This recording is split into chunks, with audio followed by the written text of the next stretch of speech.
What up, people? Visokii Entertainment here. Brady, Charlie, Garriet. We are here. We got two Visokii Entertainment logos going on while people are talking. I like it. Well, actually, it just says Visokii, but whatever. So, clean. We're going to go over this week of wrestling. Honestly, it was a go-home show, so it was a lot of predictable stuff, but we're still going to cover it nonetheless. Then we're going to get right into our predictions. We've been separating these videos, but since we've been doing the shorter weekly videos, I figure why not? Next week, I will not be here. It will be, I don't know if you guys are doing co-host or if one of you guys is hosting, and we're going to see if we can get Rick or someone else on, but I will be in Las Vegas. And I'll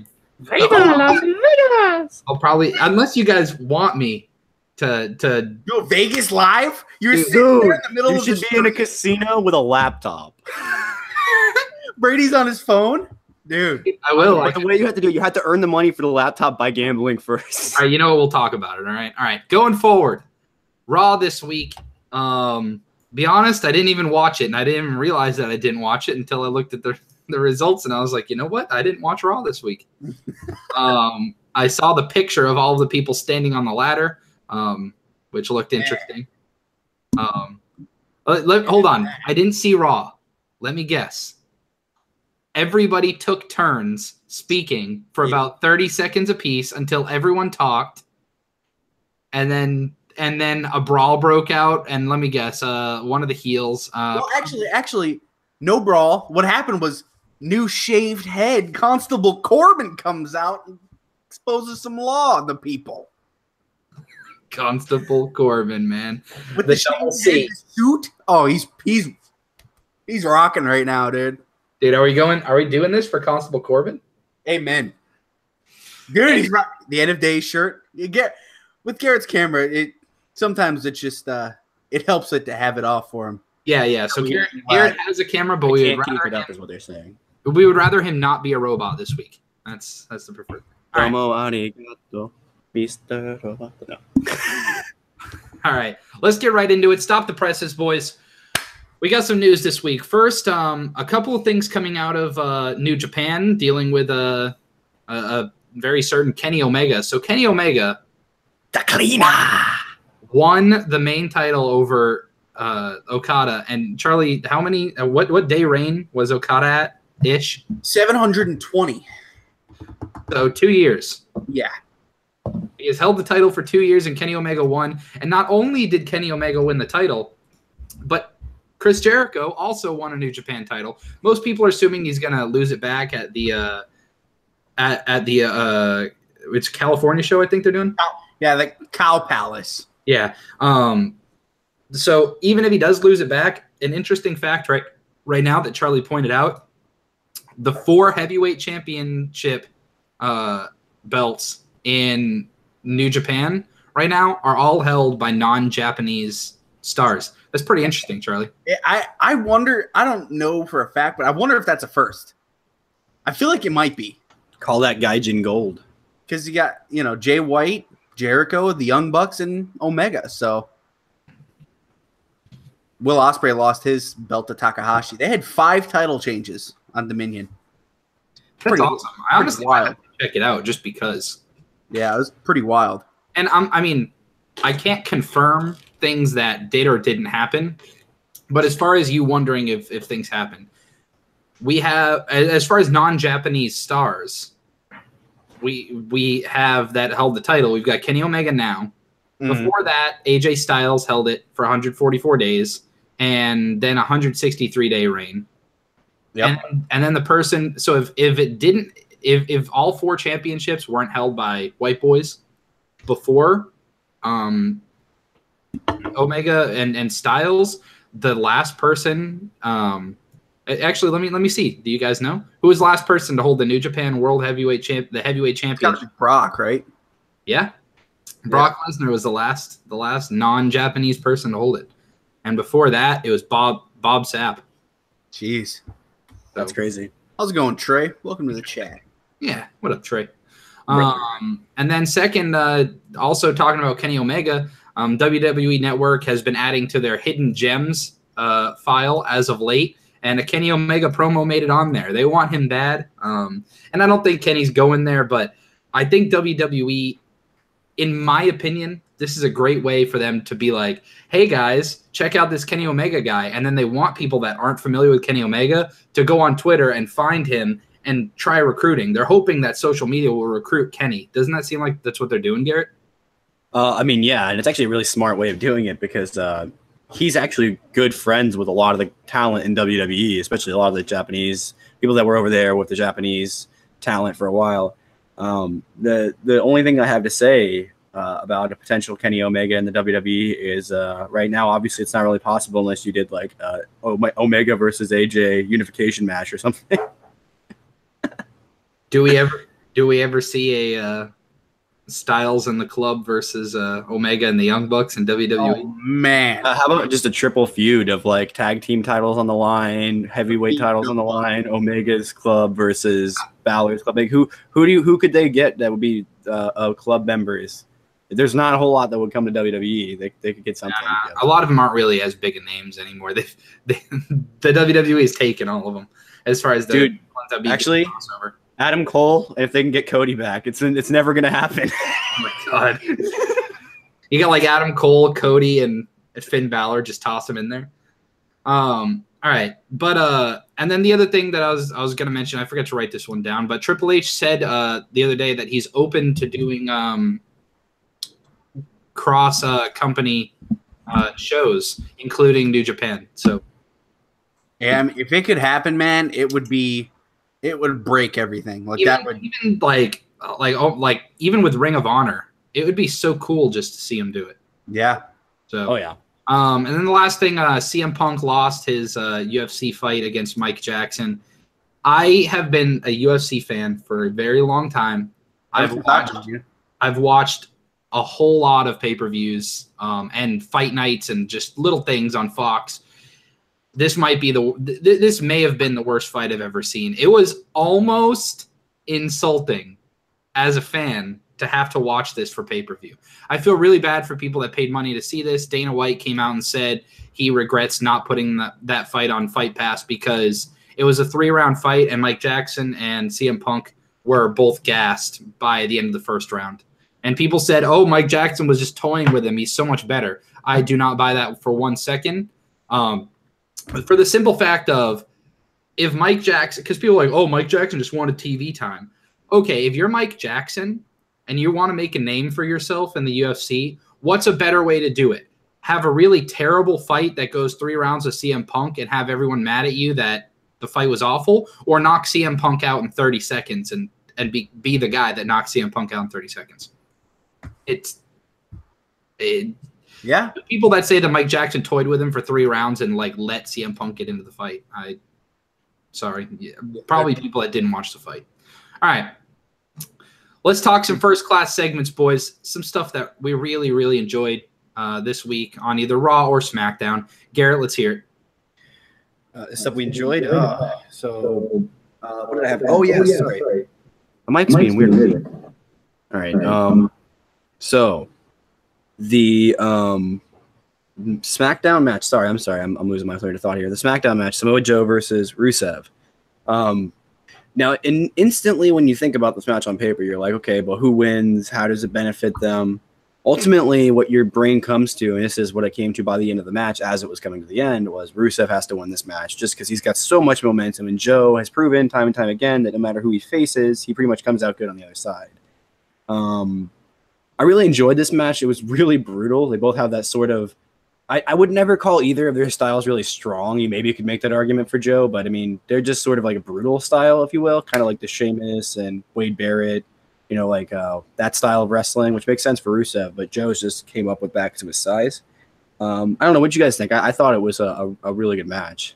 Yeah, I liked it. I thought it was good. I thought SmackDown in particular did a really good job of putting on matches that fans want to see this week. And it's interesting. I mean, I hope that now that they've signed this new deal with Fox, that maybe they'll just start giving the fans what they want. They already have their money, so why not give the fans what they want at this point?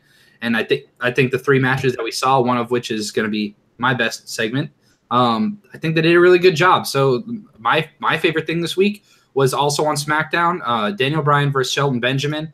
The second I saw this was announced a couple hours before the show, through like Paige's social media account, I think.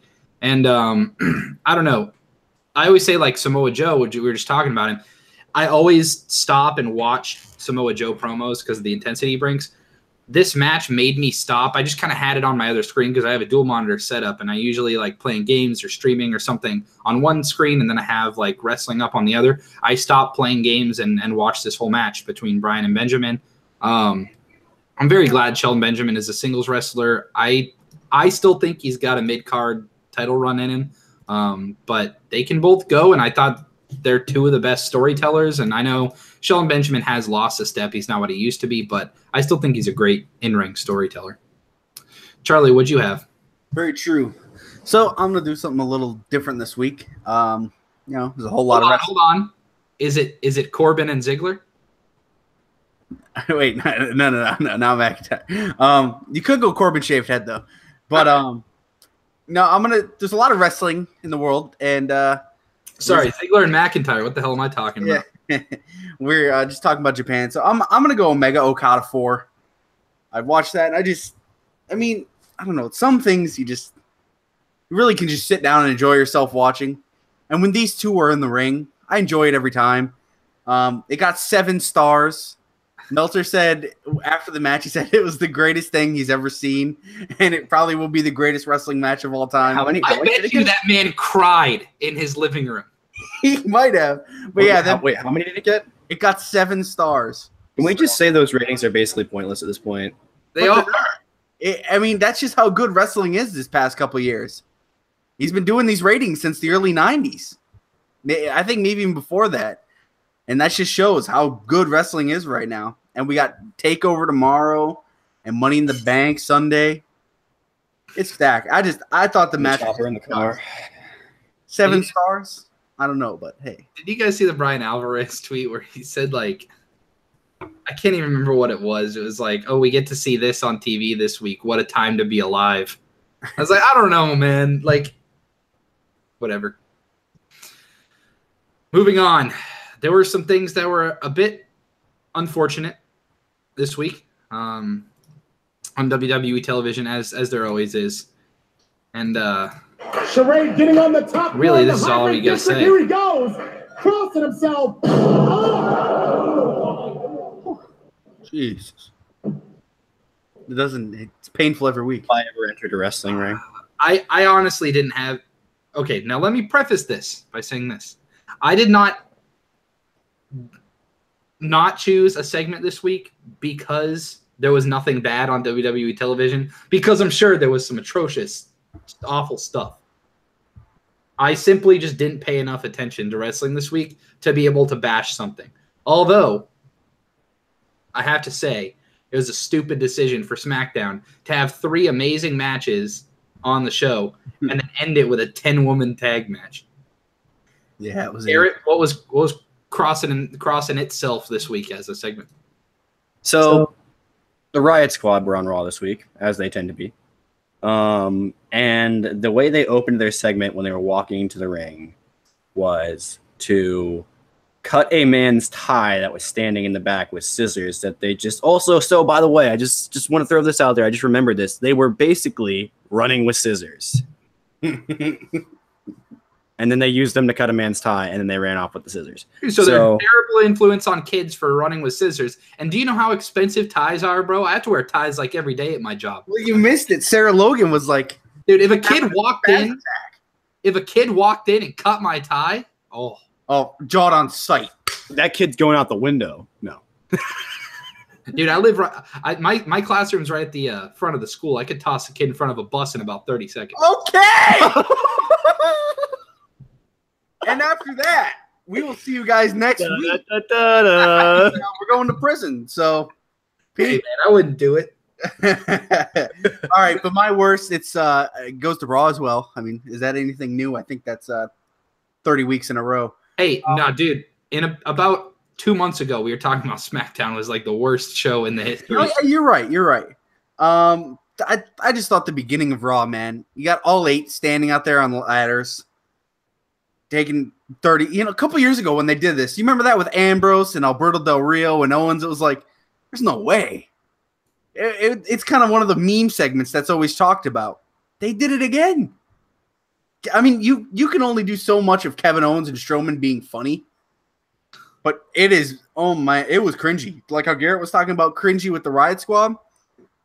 I was cringing during this for sure. I don't think with the Riot Squad. Did you see them? They were like throwing chips behind them too. They're littering. My God. Littering and destroying the public menaces. They should call the SWAT team. All right, Charlie, 80 seconds on the clock. Shit. Come on, dude. You know what it is? I always have episode 9? 10. I always have my list pulled up. That's why. You're 0 for 10. All right. That 1 week you didn't even show up. Batting average, bro. All right, this week, sound. Every 20 seconds, there will be a tomato squeezed. And go. All right, the people stood on ladders. It was stupid. We talked about that. We had a fatal 4-way on Raw between the 4 Money in the Bank entrants, I think it is, and Natalya won. Interesting. But apparently it was a very good match. McIntyre and Ziggler are pretty good. Breezango's not, but whatever. Roman Reigns faced Sunil Singh. That's not very fair. B-Team is still pretty good. Heath Slater and Rhino, Seth Rollins and Elias is getting really stale. Bayley versus Ruby Riott. I think Ruby Riott's been putting good stuff on, but apparently she had a rough segment this week. Bayley still got the donk. Nia Jax and Ronda Rousey face off, even though they've been doing that every single week. Kurt Hawkins and No Way Jose. What? An obstacle course. Interesting. And then another fatal 4-way. I feel like that's lazy booking. Jerry Lawler interviewed AJ Styles. I thought that was a cool touch. I like interviewing people on the ramp. Samoa Joe versus Rusev was good. Jeff Hardy faced Shinsuke Nakamura, and we were talking about earlier, he has no care for his life. My theory is that Jeff Hardy has been suicidal for years, and that if you think of the superhero Domino, I think that he has that superpower. There was an 8-woman tag team match to end SmackDown, which is lame. My God. Although I got to say, I think Becky Lynch, I think she's going to have a big push coming soon. Dude, I got it. The tomato has been squeezed. Squeezed Bucks it. fan is in the chat. He said, worst thing was Natalya injuring her right knee last week, and this week having her left knee wrapped up. Over the tights. I saw the picture. That's pretty good, Bucks fan. I think Natalya. I don't want to give my prediction away too early, but what happens if Natty wins the Money in the Bank and then cashes in on Rousey and beats her? Yeah, that's what I've been saying for like the last couple of weeks to my friends. All right, so talking to you guys. All right, let's start with NXT TakeOver Chicago. We got 5 matches because that's what makes NXT so much better, is that they don't destroy us with content like throughout the night. NXT TakeOver has 5 matches, and Money in the Bank has 1, 2, 3, 4, 5, 6, 7, 8, 9, 10. And 2 SmackDown titles are on the pre-show. Yep. Okay. Let's start with the NXT Tag Team Championship between Undisputed Era facing Oney Lorcan and Danny Burch, Team 1-2. Charlie, I'll start with you. Who's winning? Undisputed. Garrett. I'm taking Team 1-2. There's no... Okay. I'm doing it just to be different. Okay. I respect that. I'm taking Undisputed as well. I feel like you have to run with them, and I think Triple H likes having people hold titles for a while. So. Hey, man, he also likes having new people win, so Team 1-2. It's true. Velveteen Dream versus Ricochet. This is going to be 7.25 stars. I agree. I'll give it 7.25 stars. My ratings mean as much as Meltzer's. Dun-dun-dun. And I'm taking Ricochet. I feel like Ricochet has to win. Velveteen Dream won't be hurt by this. And I think Ricochet gets called up sooner rather than later as well. Charlie. Ricochet wins, goes on to face the next champ. Nice. Same. You're taking Ricochet, just same. All right, Ricochet across the board. NXT Women's Championship match. Shayna Baszler defending against Nikki Cross. If you haven't been watching NXT TV, really, Nikki Cross has been really coming to her own. I don't know if she's ready for the title, but a lot of people thought Baszler wasn't either, and Baszler has been putting on some really good stuff. Garrett. I think this is going to go maybe to another takeover, I think, for some reason. I think maybe that's when they put it on Nikki, so I'm going to say they keep it on Baszler for now, but they make it really obvious that it was like by a fluke or something. You think maybe like Baszler disqualifies herself or something? Oh, but maybe that, because she is a heel, so you can always lean on that. But I was thinking maybe it's just a really, really close finish, and then like Nikki comes out like, "Hey, dude, I about had you. My craziness will not have any bounds," you know. I actually like the idea of Baszler gets desperate and gets herself disqualified. So Nikki Cross will win, but Baszler will retain going into another match. I agree with that because I think Bianca Belair is the next thing, but I don't think she's quite there yet. So I'm going to go with that. Charlie? Baszler wins. Sanity hasn't debuted because they're waiting for Nikki Cross. She debuts Tuesday. It's a good idea. We have the NXT Championship match between Aleister Black and Lars Sullivan. Alistair. It's got to be Black, right? So I'm sorry. So help me God if that dude wins. But you could see them doing it, right? I can't. No, I can't either. Nowhere near. Like, I mean, I agree, but unless they have some amazing storyline for Black on the main roster and they need to call him up now, I don't think they do. I don't think it's there. I don't think there's a spot. We don't need another call up for 2 years. I'm just kidding. No, we don't need one until after. Give me one in 6 months. Actually, whoa, hold on, Charlie, that voice crack. It's been cracking a lot. I don't know why. It turned into a man. Puberty. Yeah, I guess I'll take Black just because. But if it's not, then that's just. Dad, you're a son of a bitch.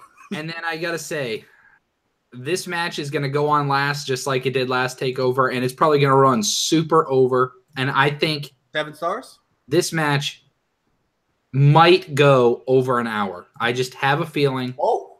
I just have a feeling it might go over an hour. I think that they could easily have Black and Sullivan go quick. They could have Baszler and Cross go quick, and they could have the tag match go quick. And that leaves a lot of time for Dream Ricochet and Johnny Gargano versus Tommaso Ciampa. This is a Chicago street fight. I think this is going to be the last match between the two. I think Gargano wins clean, and in probably the match of the year. It's weird to say it, beforehand, but the storytelling and the investment of the characters. Please, if you haven't watched, tonight is a good night. Go binge the last 6 weeks of NXT and just watch it. Watch from last night. Kyle O'Reilly and Pete Dunne match. Oh my God. The crowd, we were there, man. The crowd for that match was unlike anything I've ever heard. And we thought it wasn't going to be on TV. We were like, dude, this is probably just a treat for the live audience. And wow. So I'm going Gargano. Garrett. I mean, does this okay? Before I answer, do you think this will go to a third match? I don't think so. I think it's the end.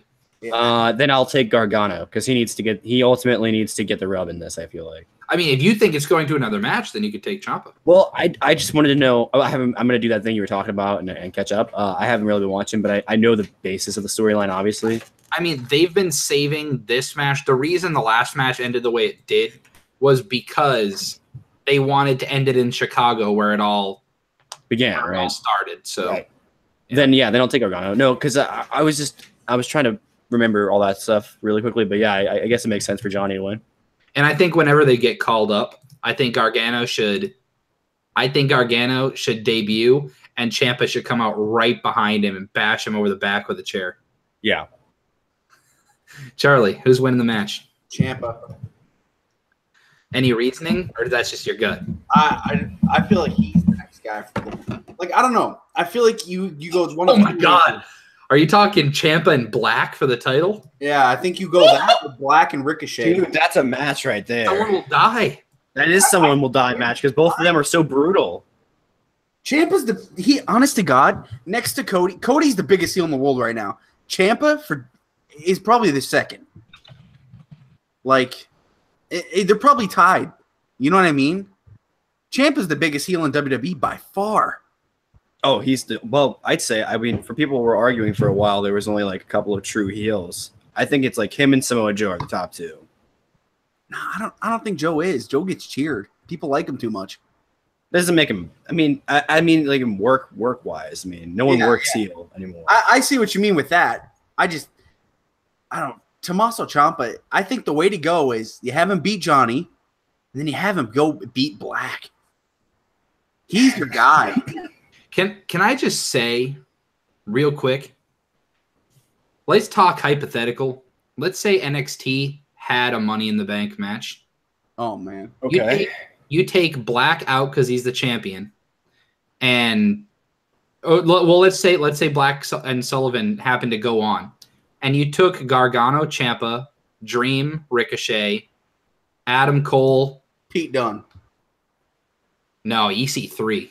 Oh. All right. I'm interested. What would that be like, man? Nuts. Well, we kind of already got what that would be like with that ladder match, right? I mean, it's true. I think that's why they did that ladder match, because they probably were like, "Hey, let's have a Money in the Bank," and Triple H was like, "Vince, let's have a Money in the Bank," and they were like, "That's true." No, and he was like, "Okay, we'll have a ladder match." What are you guys picking for match of the night? Are we all saying Gargano, Ciampa, or Dream Ricochet is sneaky? I'm probably gonna be wrong, but I'm not gonna sleep on that match. I think if that match is given the time that it can use, then that match can be just as good, if not better. It's just interesting because NXT is always that company where like it's all about the matches, and really like the tag match, the championship, and both of the championship matches, those are more match based. But Dream and Ricochet and Gargano and Ciampa is such good storytelling. They honestly could come 1 and 2 for match of the year. It's gonna be an awesome On show. the same pay-per-view. Let's skip to Money in the Bank. You know what, dude? We should have started with this one. Bludgeon Brothers versus the Good Brothers. Yeah, you can tell that they don't view SmackDown as like the A show at all. When both their titles are on the pre-show, that's a joke, dude. Wait, which other one's on the... Asuka and Carmella. Oh. All right, well, okay. Bludgeon Brothers, Good Brothers. I'm taking the Bludgeon Brothers. I can't, dude. I would... I'm going Good Brothers. It has to be. Yeah, I guess I could take the club. It has to change. There's so many good tag teams, and the Bludgeon Brothers, you know what I mean? They need that loss. The Bludgeon Brothers are good. You're crazy. They are good, but they need to be chasing again. But could you imagine the meat sauce that there would be if like Sanity debuted? Oh, it'd be great. I think they need to be out of at least not the title picture, but out of the championships when they debut. That way we can have the Bludgeon Brothers about to attack maybe the champions, and then you have them get surrounded by Sanity. Yeah. Carmelo versus Asuka. I'll go last. Charlie, go ahead.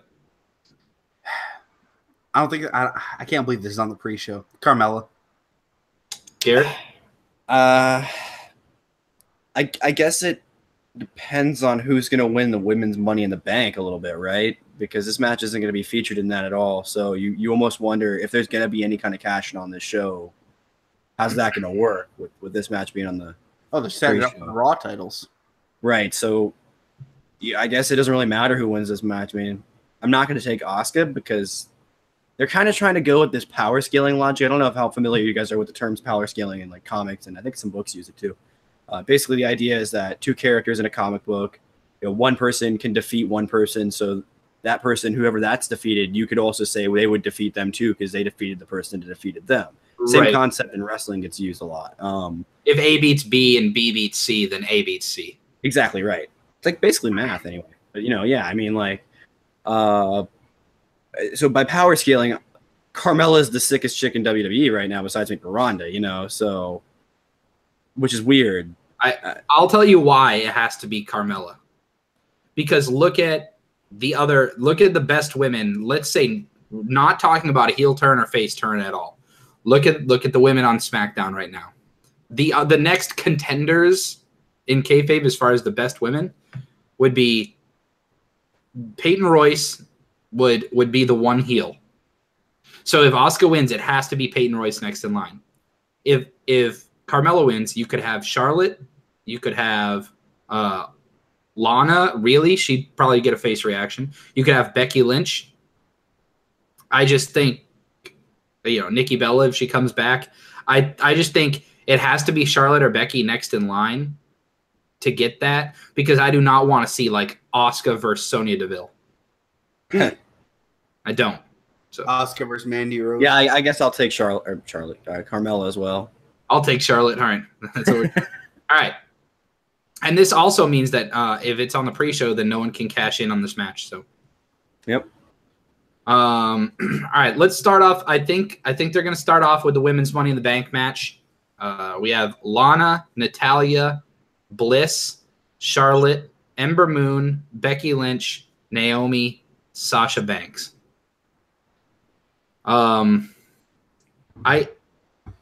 Charlie, I'll start with you. Again, I feel like you have a good idea. There's 2 people I want to win, and then there's 6 I don't care. Do I feel like they're going to go with one of the 6? Yes, but I'm not going to. So I'm going to say they go Lana. I think that's the right call right now. Okay. I'm gonna go. They always They don't give it to the person who necessarily is on the rise already. They give it to the person who needs it the most. Mm-hmm.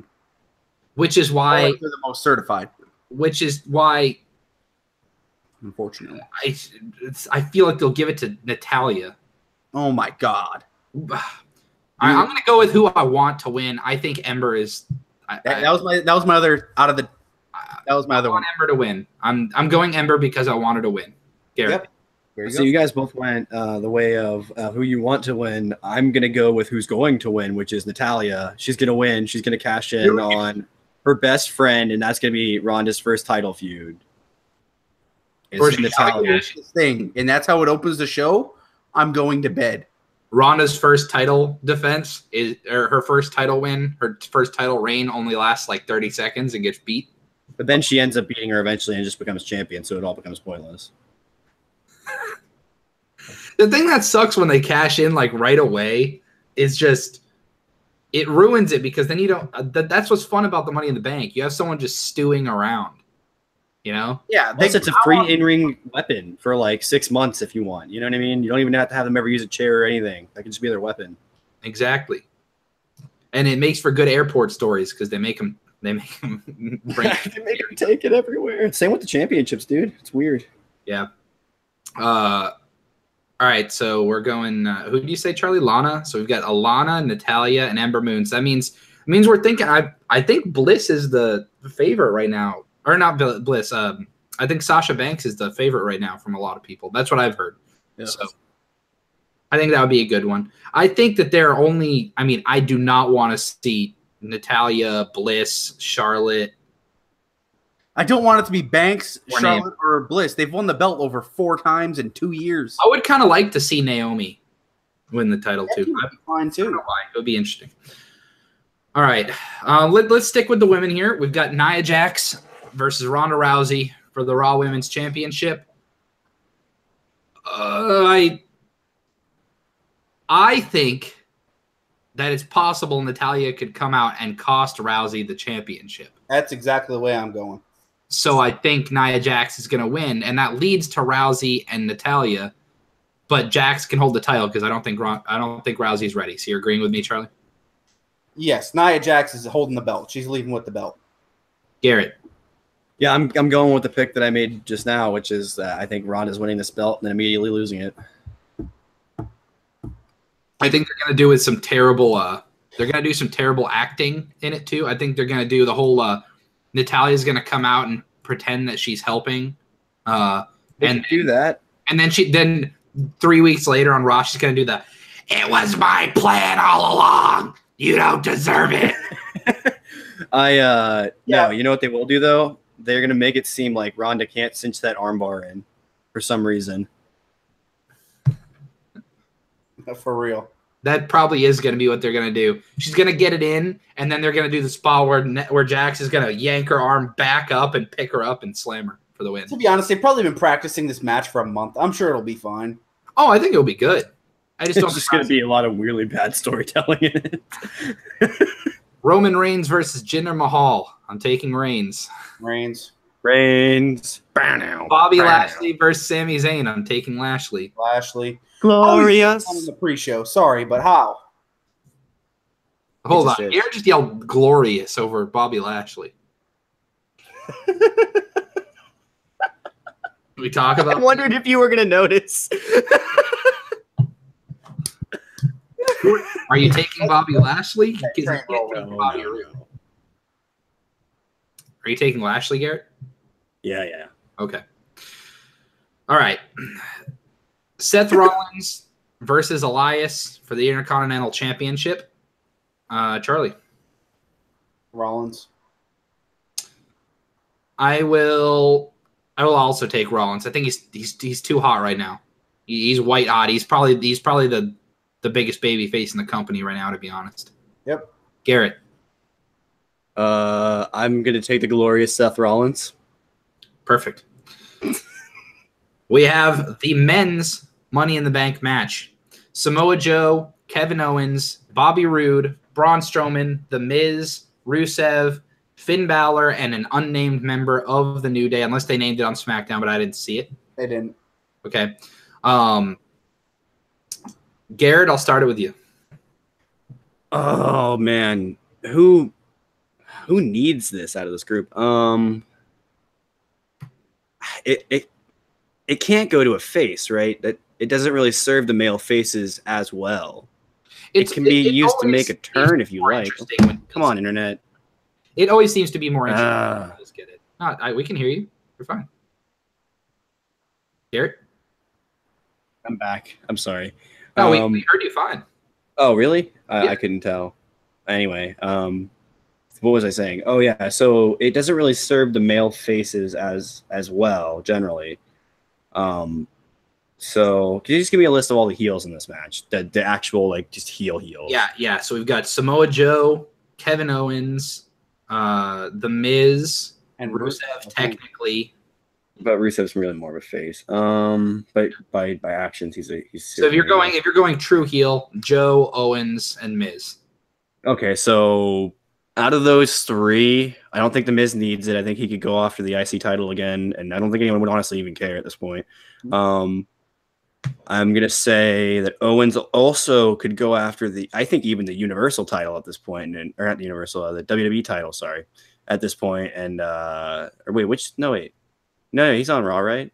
Or is he on Smack? Okay, yeah, sorry, the Universal. I had it right the first time. Screwing myself up here. I think he can make a bid for that. I don't think Joe can. It's not that he couldn't just say, I want to fight. I think he would benefit the most from this briefcase because he has the power to cut a promo with that thing every week, and that could be his only segment, and he will still stay relevant. So I'm going to say Samoa Joe just because I think he could benefit the most from it right now. Charlie. Rusev. I figured that's where you're going when you said either Rusev or Elias to win this thing.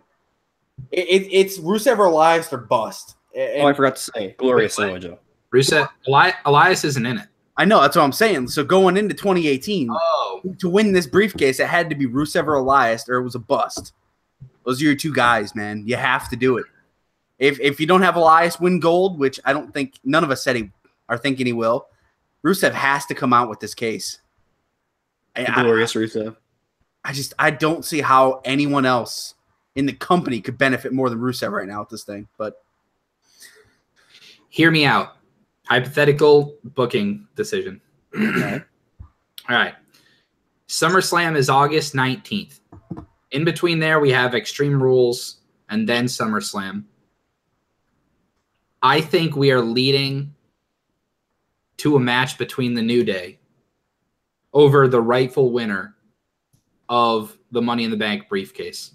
I think they put Xavier Woods in here to a huge pop because Xavier Woods is the biggest baby face out of the three. I think people would absolutely love to see him, but with a lot of help from Kofi and Big E.